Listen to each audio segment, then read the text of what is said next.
എനിക്ക് വളരെ വൈകിയുണ്ടായൊരു തിരിച്ചറിവിനെ പറ്റി പറയാം.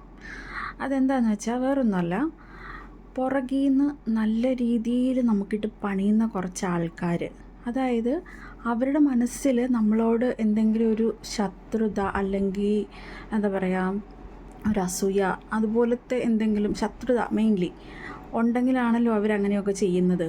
അപ്പോൾ ഏതെങ്കിലും ഒരു പോയിന്റിൽ ഇത് നമുക്ക് മനസ്സിലാവും, ഇവർക്ക് നമ്മളോട് നല്ല രീതിയിൽ ശത്രുതയുണ്ട്, നമ്മൾ നശിച്ച് കാണാൻ ഇവർക്ക് നല്ല രീതിയിൽ ആഗ്രഹമുണ്ട് എന്നൊക്കെ.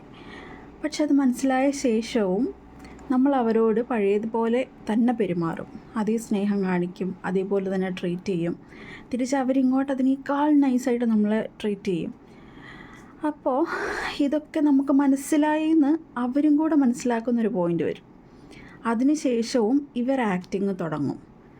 പക്ഷേ അതിനുശേഷം നമ്മൾ ആക്ട് ചെയ്യേണ്ട ആവശ്യമില്ല. ഇപ്പം എനിക്ക് മനസ്സിലാവുന്നൊരു കാര്യം എന്താണെന്ന് വെച്ചാൽ, എന്ത് കാര്യത്തിൻ്റെ പേരിലായാലും നമ്മളോട് ശത്രുത ഉള്ളൊരു വ്യക്തി നമ്മുടെയും ശത്രുവാണ്.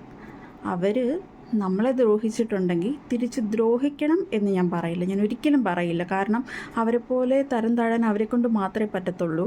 അവരെപ്പോലെ തരം താഴ്ന്നാൽ പിന്നെ അവരും നമ്മളും തമ്മിൽ വ്യത്യാസവും ഇല്ലല്ലോ.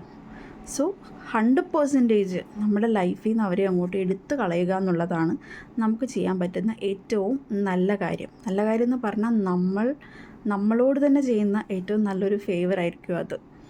അപ്പോൾ ഇതൊന്ന് അപ്ലൈ ചെയ്ത് കഴിഞ്ഞാൽ നമ്മുടെ ലൈഫിൽ കുറേയൊക്കെ സന്തോഷം വരും.